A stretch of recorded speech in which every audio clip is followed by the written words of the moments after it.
नमस्कार दोस्तों, demat success channel में एक बार फिर से आपका स्वागत है। दोस्तों, हिंदी के 3 चैप्टर हम ख़त्म कर चुके हैं। आज चौथा चैप्टर हम अविकारी शब्दों का ला रहे हैं। इससे पहले विकारी शब्द हमारे हो गए हैं, संज्ञा, सर्वनाम, क्रिया और विशेषण हो गए थे। अब अविकारी शब्दों में क्रिया विशेषण, संबंध बोधक, समुच्चय बोधक और विस्मयादि बोधक, ये 4 प्रकार के अविकारी शब्द हैं। अविकारी कहिए चाहे अव्यय कह लीजिए, ठीक है। और विकारी शब्द हम ख़त्म कर ही चुके थे। ये शब्द विचार चल रहा है हमारा। इसके बाद ये विकार के आधार पे शब्द खत्म हो जाएंगे और बाकी के जो आधारों पे शब्दों का डिवाइडेशन है वो हम पढ़ेंगे, पर पहले आज हम विकारी शब्द खत्म करेंगे। दोस्तों, पिछला वीडियो काफ़ी लंबा हो गया, करीब 1 घंटे का वीडियो हो गया, 53 मिनट का। लेकिन भाइयों, जो उस वीडियो में जो 4 टॉपिक हमने ख़त्म किए वो मोस्ट इम्पोर्टेंट हैं, और कम से कम 10 वीडियोज़ में अगर मैंने पढ़े हैं तो मैंने उनको 4 वीडियोज़ में कवर करने की कोशिश करी है। आज कोशिश करेंगे कि वीडियो शॉर्ट हो, क्योंकि ये चारों टॉपिक भी इम्पोर्टेंट हैं लेकिन उनके बराबर नहीं, इसीलिए उनके बराबर लंबा भी नहीं जाएगा और इतने ज़्यादा ये नहीं पूछे जाते जितने वो पूछे जाते हैं। लेकिन वैल्यू सबकी बराबर है, कोई क्वेश्चन कहीं से भी आ सकता है। देखिए, शुरू करते हैं अविकारी शब्दों को, ठीक है। विकार के आधार पर शब्द पढ़ रहे थे, 2 प्रकार के थे, विकारी शब्द और अविकारी शब्द। विकारी शब्द पढ़ चुके हैं, अविकारी शब्द स्टार्ट करते हैं, ठीक है। देखिए, अविकारी शब्द ऐसे शब्द जिनमें लिंग, वचन, काल और कारक के आधार पर परिवर्तन नहीं किया जा सकता, परिवर्तन नहीं होगा, उन्हें अविकारी शब्द कहेंगे। अविकारी कहिए चाहे अव्यय, अव्यय मतलब जो खर्च ना हो, ठीक है, तो अव्यय शब्द कहलाते हैं। और ये 4 प्रकार के हैं: क्रिया विशेषण अव्यय, संबंध बोधक अव्यय, समुच्चय बोधक अव्यय और विस्मयादि बोधक अव्यय। चलिए एक तरफ से स्टार्ट करते हैं। सबसे पहले लेते हैं हम क्रिया विशेषण अव्यय। देखिए दोस्तों, ये हमारा क्रिया विशेषण अव्यय, क्रिया की विशेषता बताने वाले। अब तक आपने पढ़ा संज्ञा और सर्वनाम की विशेषता बताने वालों शब्दों को हम क्या कहते थे? विशेषण। और क्रिया की विशेषता बताने वालों को क्या कहेंगे? क्रिया विशेषण, ठीक है। जैसे कि रवि चलता है, ये क्या है? रवि आपका कर्ता हो गया और चलना आपकी क्रिया हो गई, ठीक है। अब इसे देखिए, रवि तेज चलता है, तो अब ये तेज क्या है? ये किस चीज़ की विशेषता बता रहा है? क्या ये रवि की विशेषता बता रहा है? नहीं, ये चलने की विशेषता बता रहा है। जो हमारी क्रिया हो रही है चलने की, उसकी विशेषता बता रहा है कि वो कैसे चल रहा है रवि, तेज। इसी प्रकार क्रिया के बारे में जो उसकी विशेषता या कमी बताई जाएगी उसे हम क्रिया विशेषण कहेंगे। इसमें दोस्तों एक बात और, जैसे विशेषण की विशेषता बताने वाले को हम प्रविशेषण कहते थे, ठीक है। लेकिन यहाँ पे क्रिया विशेषण के सामने अगर एक और विशेषण लगा होगा, ठीक है, तो उसे भी क्रिया विशेषण ही कहेंगे, न कि क्रिया प्रविशेषण या कुछ और, ठीक है।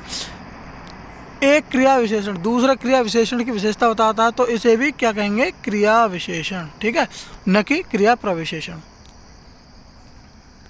ये देखिए, बहुत चालाक आदमी बहुत जल्दी भाग गया, भाग जान दो, ये आदमी आपकी नाउन हो गई, ठीक है। कौन सी? जातिवाचक संज्ञा हो गई है। और चालाक क्या है? चालाक आदमी, ये इसकी विशेषता बता रहा था, ये विशेषण हो गया, ठीक है। और विशेषण की भी बहुत चालाक, बहुत क्या है? चालाक की विशेषता बता रहा था, ये प्रविशेषण हो गया। अब इसमें आ जाइए, बहुत जल्दी भाग जाना, देखिए क्रिया हो गई भाग जाना, ठीक है। जल्दी भाग गया तो ये क्रिया विशेषण हो गया, और बहुत जल्दी तो ये बहुत भी क्रिया विशेषण है, ना कि क्रिया प्रविशेषण, ठीक है। इसमें कंफ्यूज नहीं होंगे। अब देखिए दोस्तों, क्रिया विशेषण के टाइप जानने से पहले ये इंपॉर्टेंट है, ये टाइप को याद करने और समझने में हेल्प करेगा। क्रिया विशेषण के कारक हैं। देखिए, एक, क्रिया विशेषण क्या करता है? क्रिया की स्वीकृति होना, किसी क्रिया किसी काम को करने की स्वीकृति दे रही है या मना कर रही है, उसको रोकने के लिए कह रही है, तो इस चीज़ को कौन बताएगा? हमारा क्रिया विशेषण, ठीक है। स्वीकृति बताना, जैसे हाँ जाओ, कोई अगर किसी पूछे क्या मैं वो काम कर लूँ, आप बोले हाँ कर लो, तो ये करने की स्वीकृति या जाने की स्वीकृति बताना, ये क्या है? क्रिया विशेषण है, ठीक है। या मना करना, निषेधता बताना, मत जाओ, मत करो, ठीक है। कहीं जाने के लिए किसी चीज़ को निषेध कर देना, कोई काम, तो स्वीकृति बताना और निषेधता बताना, ये क्रिया विशेषण का कार्य है, ठीक है। इसके बाद क्रिया के होने की निश्चितता या अनिश्चितता बताना। देखिए, आज वर्षा जरूर आएगी, वर्षा के आने के बारे में बताया जा रहा है कि वो जरूर आएगी। आज शायद मैं जयपुर जाऊं, देखिए क्रिया विशेषण आपको ये पहचानना है कि शब्द से जस्ट पहले आए, ये आवश्यक नहीं है, ठीक है। आज मैं शायद जयपुर जाऊं या आज शायद मैं जयपुर जाऊं, ये शायद और ये जयपुर भी, ये दोनों क्या हैं, ये क्रिया की विशेषता बता रहे हैं जाने की। देखिए सुनिए दोस्तों, यहाँ एक चीज़ देखिए, जयपुर आप जानते हैं ये कर्म है यहाँ पे, ठीक है, लेकिन आगे इसको पढ़ेंगे कि जो कर्म कारक होता है, ठीक है, वो आपका स्थानवाचक क्रिया विशेषण होता है, ठीक है। इसको कैसे होता है, क्या डिफरेंस होता है, वो मैं आगे बताऊंगा आपको, ठीक है। फिलहाल आप ये सोचिए, ये जो शायद है, ठीक है, ये क्या बता रहा है, अनिश्चितता बता रहा है क्रिया की, कि क्रिया का ये काम शायद होगा या नहीं होगा, ठीक है, कंफर्म नहीं है, होगा, तो अनिश्चितता बताना। आज शायद वर्षा आए, ये शायद क्या है, विशेषता बता रहा है आने की, वर्षा के आने की विशेषता के, शायद आए। आज मैं शायद जयपुर जाऊं, ये शायद क्या है, जयपुर जाने की मतलब पॉसिबिलिटी बता रहा है, ठीक है। और आज वर्षा जरूर आएगी, ये निश्चितता बता रहा था, ठीक है। तो इस तरीके से निश्चितता और अनिश्चितता बताना, ये भी क्रिया विशेषण का कार्य है। देखिए, क्रिया के होने का समय और स्थान बताना, ठीक है। मोहन 2 घंटे पढ़ता है, ये 2 घंटे क्या है, क्रिया विशेषण है, ये क्रिया पढ़ने का समय बता रहा है, ठीक है। मोहन छत पर खड़ा है, ठीक है, ये क्या बता रहा है, क्रिया के होने का स्थान, कहाँ पे खड़ा है, छत पर, ठीक है। खड़ा होना कहाँ पे हो रहा है आपका, छत पर। अब सुनिए, इसमें छत पर कौन सा कारक हुआ, अगर अभी हमने कारक भी नहीं पढ़े हैं, इसके जस्ट बाद हम आपके लिंग, वचन, काल और कारक इनको ही लेंगे, ठीक है। पहले लिंग पढ़ेंगे तो कारक में ये क्लियर हो जाएगा कि ये छत पर आपका ये पर लगा हुआ ना पीछे, ये मैं पर पे पर अधिकरण कारक होता है, ठीक है। तो कारक शब्द क्या होते हैं, संज्ञा शब्द होते हैं, तो छत शब्द आपका संज्ञा हो गया।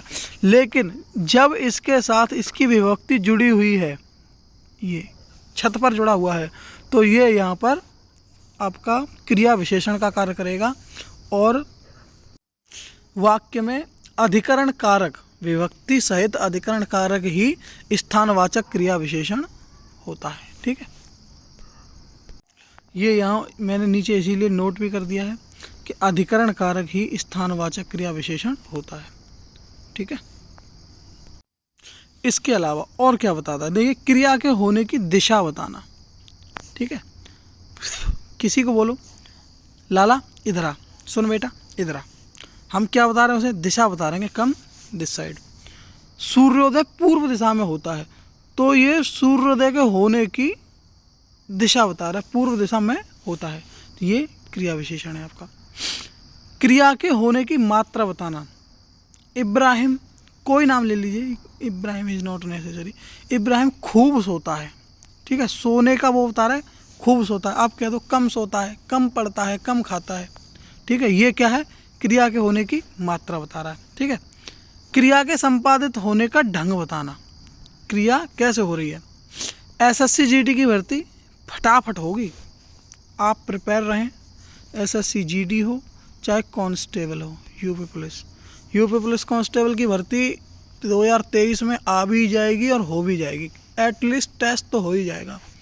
और पेपर के भरोसे मत बैठिएगा, अभी से ये नोट्स बना के प्रिपेयर करके। दोस्तों, मैं आपको इसमें पढ़ने का एक तरीका और बता दूं।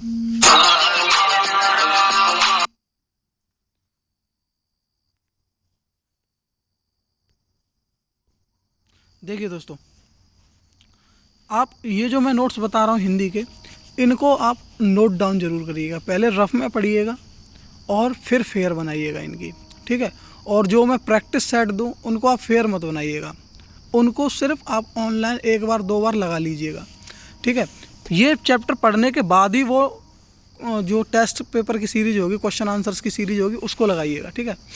99% की तो मैं कहता हूँ कि इसमें से लग जाएंगे, बाकी आप इसको पढ़ के लगाओगे तो खुद ही आपको लगेगा कि हाँ, हमने कुछ कॉन्फिडेंस गेन कर लिया है, ठीक है। खुद से हिंदी में आपको कॉन्फिडेंस हो जाएगा, और चाहे वो रचनाएं हो, चाहे वो संधि हो, समास हो, अलंकार हो, कोई टॉपिक छूटेगा नहीं, ये मेरी गारंटी है पूरे हिंदी का। चाहे आप कोई भी 1 लाइनर एग्ज़ाम दे देना, सिविल सर्विस और स्टेट सिविल सर्विस को छोड़ के, कोई भी इसमें से छूटेगा नहीं। अब आते हैं आपके विशेषण के प्रकार पे। देखिए क्रिया विशेषण की बात चल रही है। क्रिया विशेषण आपका 4 प्रकार का होता है, ठीक है। नंबर 1 कालवाचक क्रिया विशेषण, नंबर 2 स्थानवाचक क्रिया विशेषण, परिमाणवाचक क्रिया विशेषण और रीतिवाचक क्रिया विशेषण, ठीक है। एक एक से चारों को पढ़ते हैं, ठीक है। सबसे पहले लीजिए आप कालवाचक क्रिया विशेषण, ठीक है। क्रिया के होने का, काल से आपको क्लियर हो रहा होगा, समय बताना, ठीक है। क्रिया के होने का समय बताएगा, जैसे रहीम आज आएगा, ठीक है। ये क्या बता रहा है? समय बता रहा है कि रहीम आ जाएगा, ऊपर आपने पढ़ा था, ठीक है। हम कल जाएंगे, ये क्या है? क्रिया जाने को बता रहा, जाना कब होगा? कल, ठीक है। अब देखिए क्रिया विशेषण के कुछ चुनिंदा शब्द हैं, जैसे कि आज है, कल है, कोई वार हो, माह हो, सप्ताह हो, पक्ष हो, वर्ष हो, ऋतु हो, बजे का समय या कोई अवधि, ये सारे शब्द क्या किस में आएंगे? आपके कालवाचक क्रिया विशेषण में। अगला आपका आता है स्थानवाचक क्रिया विशेषण, ठीक है। इसमें क्या होता है? क्रिया के होने का स्थान व दिशा बताना, ठीक है। स्थान की बात करी जाए या दिशा की बात करी जाए, ये दोनों किस में आएंगे? आपके स्थानवाचक क्रिया विशेषण। जैसे राम छत पर बैठा है, ठीक है। छत पर अधिकरण कारक है छत, लेकिन छत पर पूरा वर्ड क्या है आपका? स्थानवाचक क्रिया विशेषण। हम दिल्ली जाएंगे, दिल्ली आपका कर्म कारक है, ठीक है, लेकिन दिल्ली को जाएंगे, ये अगर कारक के फॉर्म में पूछा जाएगा तो आप इसको कर्म कारक बताएंगे, ये कर्म है, ठीक है। जैसे अगर संज्ञा सर्वनाम ऐसे पूछा जाएगा तो ये दिल्ली संज्ञा शब्द है, लेकिन इसमें ये यहाँ पे क्या है? आपका स्थानवाचक क्रिया विशेषण, ठीक है। वह कल घर को जाएगा, कल क्या है आपका? स्थानवाचक नहीं है, ठीक है, ये कालवाचक क्रिया विशेषण है। और ये घर को, ये क्या है आपका? ये स्थानवाचक क्रिया विशेषण है, ठीक है। परिमाणवाचक क्रिया विशेषण, देखिए क्रिया के होने की मात्रा बताना, परिमाण से आप समझ गए होंगे, मात्रा बताना, ठीक है। राम बहुत सोता है, कितना सोता है? बहुत, ठीक है। जितना मीठा खाओगे उतनी ही शुगर होगी, ठीक है। तो जितना, यह मीठा नहीं, जितना, ये खाने की बता रहा है कि जितना खाओगे उतना ही शुगर होगी, तो ये आपके क्रिया विशेषण। रमेश कम पढ़ता है, पढ़ता कितना है? कम, तो ये हमारा क्रिया विशेषण हो गया, ठीक है। इसके बाद अब ये बच जाता लास्ट आपका रीतिवाचक क्रिया विशेषण। देखिए क्रिया के होने की रीति बताना, रीति कहो, तरीका कहो या ढंग हो, तो रीति बताना रीतिवाचक क्रिया विशेषण में आता है। इसमें क्या क्या आता है? देखिए क्रिया की स्वीकृति, क्रिया की निषेधता या फिर अस्वीकृति, निश्चितता, अनिश्चितता, ये चारों चीज़ें मेनली ये आपकी आएंगी। अब ये चारों तरीके आपके बच गए, ठीक है। ये किस में आ जाएंगे? आपके रीतिवाचक क्रिया विशेषण में, ठीक है। बस फटाफट भर गई, ये क्या बता रहा है? तरीका बता रहा है, ठीक है। मोहन सरपट दौड़ता है, गोलियां धड़ाधड़ चली, धड़ाधड़, ये सारे क्या कर रहे हैं? क्रिया के होने की रीति बता रहे हैं, ठीक है। ये इस तरीके से हमारा क्रिया विशेषण खत्म हो गया। अब दूसरा टॉपिक हम स्टार्ट करते हैं। देखिए दोस्तों, दूसरा हमारा अव्यय है क्रिया विशेषण के बाद संबंध बोधक अव्यय, ठीक है। इसमें वे चिन्ह पढ़े जाएंगे जो किसी संज्ञा या सर्वनाम की दूसरे संज्ञा या सर्वनाम से उसका संबंध का बोध कराते हैं, ठीक है। संबंध का बोध कराने वाले अव्यय, इनका प्रयोग संज्ञा या सर्वनाम शब्दों को जोड़ने हेतु किया जाता है, ठीक है। देखिए ये शब्द सुनिए, हेतु, लिए, कारण, खातिर। राम की खातिर श्याम जेल गया, ठीक है, मारे, ठीक है। पापा के डर के मारे बेटा घर से बाहर नहीं निकला। चलते, उसके चलते मैं कहाँ आऊँगा, वही आएगा, वही खाएगा, वही बोलेगा, कुछ भी हो, ये चलते वर्ड, ये वर्ड्स आपने हिंदी भाषा में कहीं ना कहीं देखे सुने होंगे, ठीक है। संग, राम के संग श्याम भी चलेगा, ठीक है। साथ, सहित, सहचरण, बिना, तेरे बिना, राम के बिना श्याम अधूरे, श्याम के बिना राम अधूरे, बगैर, अलावा, गानों में भी सुने होंगे ये वर्ड्स, अतिरिक्त, वास्ते, बिन, एवज, आगे पीछे, इधर उधर, पास पास पास, ये सारे वर्ड आपके संबंध बोधक अव्यय के वर्ड हैं। ये वर्ड मोस्टली यूज होते हैं। 1-2 बार आप इसी को पढ़ेंगे तो ये वर्ड आपको याद ही हो जाएंगे, ठीक है। देखिए जैसे कि राम के बिना श्याम आधे, तुम्हारे बिना, तुम्हारे बगैर सनम लिखा है, मैंने सोचा शायद ये लिखा होगा तुम्हारे बिना सब आधे, ठीक है। डर के मारे, ठीक है। ये वर्ड है भाई, देख लेंगे आप, इनमें ऐसा कुछ भी नहीं है कि बहुत ज़्यादा एक्सप्लेन किए जाएं। इसके बाद अगला टॉपिक स्टार्ट होता है आपका समुच्चय बोधक अव्यय। क्रिया विशेषण हो गया संबंध बोधक अव्यय, अब समुच्चय बोधक अव्यय। देखिए समुच्चय बोधक अव्यय, समुच्चय से मतलब ये किसी चीज़ को कलेक्ट करना, ठीक है। समूह का बोध कराने वाले अव्यय को समुच्चय बोधक अव्यय कहते हैं। इनका प्रयोग संयुक्त वाक्य और मिश्र वाक्यों में होता है। देखिए शब्द विचार खत्म होने के बाद वाक्य विचार स्टार्ट होगा। वाक्य विचार में हम 3 प्रकार के वाक्य पढ़ेंगे, सरल वाक्य, संयुक्त वाक्य और मिश्र वाक्य, ठीक है। जो साधारण वाक्य होते हैं, राम जाता है, वह आता है, वह खाता है, हरीश सो रहा है, या कोई भी वाक्य, ये सब मोस्टली साधारण वाक्य ही होते हैं, ठीक है। इसके अलावा संयुक्त वाक्य क्या होते हैं, जिसमें 2 वाक्य जुड़े हों, जैसे राम जाता है और हरीश वापस आता है, या हरीश खाता है, हरीश सोता है और दिनेश कहीं जाता है आता है, राम जाता है और श्याम कपड़े पहनता है, ठीक है। इस तरीके से कोई पूरे 2 वाक्य जब आपस में जुड़ते हैं तो उन्हें हम संयुक्त वाक्य कहते हैं। मिश्र वाक्य, जब मिश्र वाक्य में एक वाक्य दूसरे वाक्य के ऊपर आश्रित होता है, इसमें कोई भी वाक्य, एक वाक्य पूरा होता है और दूसरा वाक्य अधूरा होता है, उसके ऊपर जुड़ा हुआ होता है। एक वाक्य को अलग अलग करके ये पूरे वाक्य होने की फीलिंग इनमें नहीं आएगी।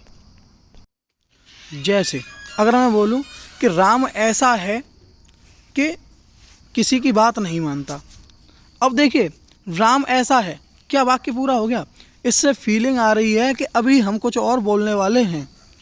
जैसे ही श्याम आया, राम सो गया, तो जैसे ये वर्ड है ना, तो जैसे ही श्याम आया तो क्या वाक्य पूरा हो गया? नहीं, इसमें कुछ अधूरा रहेगा। तो इस तरीके के वाक्यों को मिश्र वाक्य कहते हैं, ठीक है। अब ये दोनों क्यों पढ़ाए गए वो देखिए। समुच्चय बोधक अव्यय के प्रकार 2 प्रकार का होता है, ठीक है। समानाधिकरण और व्याधिकरण, ठीक है। समानाधिकरण समुच्चय बोधक अव्यय, ठीक है, और व्याधिकरण समुच्चय बोधक अव्यय। समानाधिकरण को संयोजक भी कहते हैं, संयोजक समुच्चय बोधक अव्यय, और इसको वियोजक समुच्चय बोधक अव्यय भी कहते हैं, ठीक है। एक बात आपको याद रखने वाली ये है कि ये यूपीएसआई 2017 के मेरे पेपर में क्वेश्चन आया था। उस टाइम पे मुझे इनके बारे में पता नहीं थी और मैंने गलत कर दिया था, ठीक है। समुच्चय बोधक अव्यय के प्रकार पूछे थे, नहीं सॉरी, उसमें क्वेश्चन ये था कि समानाधिकरण और व्याधिकरण ये किस चीज़ के प्रकार हैं, ठीक है। उसमें ऑप्शंस थे, उस टाइम मुझे पता नहीं था तो मेरा ये गलत हो गया था, ठीक है। आगे देखिए, तो समुच्चय बोधक अव्यय 2 प्रकार का होता है, संयोजक और वियोजक, या समानाधिकरण और व्याधिकरण, ठीक है। तो जो संयुक्त वाक्य के योजक चिन्ह होते हैं उनको हम समानाधिकरण होते हैं, ये जोड़ने का काम करते हैं, ठीक है, संयोजक जोड़ने का काम।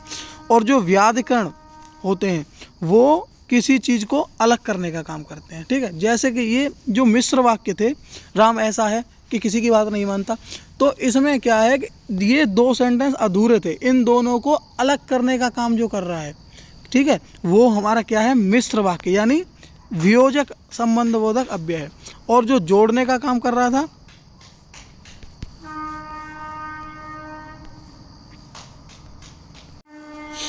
वो आपका समानाधिकरण संबंध बोधक अव्यय, ठीक है। ये देखिए संयुक्त वाक्य के योजक कौन से? देखिए लेकिन, किंतु, परंतु, और, या, अथवा, तथा, व, एवं। देखिए सुनिए, इसमें मेन आप ये याद रखिए, लेकिन, किंतु, परंतु, ठीक है।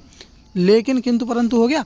इसके बाद और हो, वह हो, एवं हो, तथा हो, ये एक ही बात है, ठीक है। एंड है ये, अंग्रेजी में एंड माने है ये सारे, ठीक है। और या और अथवा ये एक है, ठीक है। तो कुल मिला के ये 5 हैं जिन्हें आपको याद करना है। ये आपके क्या है? ये समानाधिकरण संबंध बोधक अव्यय के चिन्ह हैं, ठीक है। और व्याधिकरण के कौन से हैं? वियोजक, इसलिए, जो, जिसे, जिन्हें, जैसे, ठीक है, ये आपके व्याधिकरण। जब ये वाक्य पढ़ेंगे सरल, संयुक्त, मिश्र वाक्य, तो ये सारी चीज़ें क्लियर हो जाएंगी। जो संयुक्त वाक्य हैं उसमें दोनों वाक्य पूरे पूरे अलग होंगे, ठीक है। राम सोता है और हरीश जगता है, या हरीश खाना खाता है, ठीक है। दोनों वाक्य अलग अलग, और चिन्ह लगा दिया मैंने, ठीक है। इसमें देखिए, हरीश ऐसा है जिसे हराया नहीं जा सकता, तो हरीश ऐसा है, तो ऐसा से ही ये चीज़ समझ लीजिए कि इसमें कुछ और आने वाला है। तो योजक चिन्ह हमने क्या लगाया, जिसे। अगर जिसे को, ये इन दोनों शब्दों को क्या है, अलग करने का काम कर रहा है, ठीक है। तो ये वियोजक है। इतना ही समझना है इसमें, और कुछ ज़्यादा है नहीं। अब आपका लास्ट टॉपिक स्टार्ट करते हैं। देखिए दोस्तों, विस्मयादिबोधक अव्यय, ठीक है। सबने पढ़ रखा है आपने, ये आश्चर्य का बोध कराने वाले अव्यय को विस्मयादिबोधक अव्यय कहेंगे, ठीक है। वाह कैसा सुंदर दृश्य है, तो ये क्या है, विस्मयादिबोधक अव्यय ये, और इसके पीछे ये निशान लगा है आपका, ठीक है। इसमें कौन से शब्द आते हैं, अरे, अजी, अहे, उफ, धत, छी, शाबाश, अरे, वाह, अजी सुनते हो, धन्यवाद। ये आपके विस्मयादिबोधक अव्यय के चिन्ह हैं, ठीक है। दूसरी बात, विस्मयादिबोधक अव्यय हो या आपका संबोधन कारक हो, ठीक है, ये दोनों एक ही होते हैं। आपने देखा होगा कि अधिकरण कारक, ठीक है, और स्थानवाचक क्रिया विशेषण एक ही थे, ठीक है। कर्म कारक और स्थानवाचक क्रिया विशेषण एक ही थे, ठीक है। इसी प्रकार दोस्तों, आप जब क्रिया पढ़ रहे थे, ठीक है, तो उसमें सकर्मक और अकर्मक आई थी। तो सकर्मक क्रिया में भी जब द्विकर्मक की बात आ रही थी, तो उसका गौड़ कर्म क्या हो जा रहा था, आपका संप्रदान कारक, ठीक है। गौड़ कर्म की दिशा में, और जब देने की फॉर्म में क्या हो जा रहा था, वो संप्रदान के लिए, तो संप्रदान कारक का कार्य कर रहा था, ठीक है। दोस्तों, हमारे विकारी और अविकारी शब्द खत्म हो चुके हैं। इसके बाद हम आपके अविकारी शब्दों और विकारी शब्दों में जो परिवर्तन होता है, लिंग, वचन और काल और कारक, इन चार के आधार पर होता है। तो इन शब्द परिवर्तन की चारों इकाइयों को हम अगले चैप्टर में पढ़ेंगे, ठीक है दोस्तों। इसी के साथ मैं वीडियो को फिनिश करता हूँ।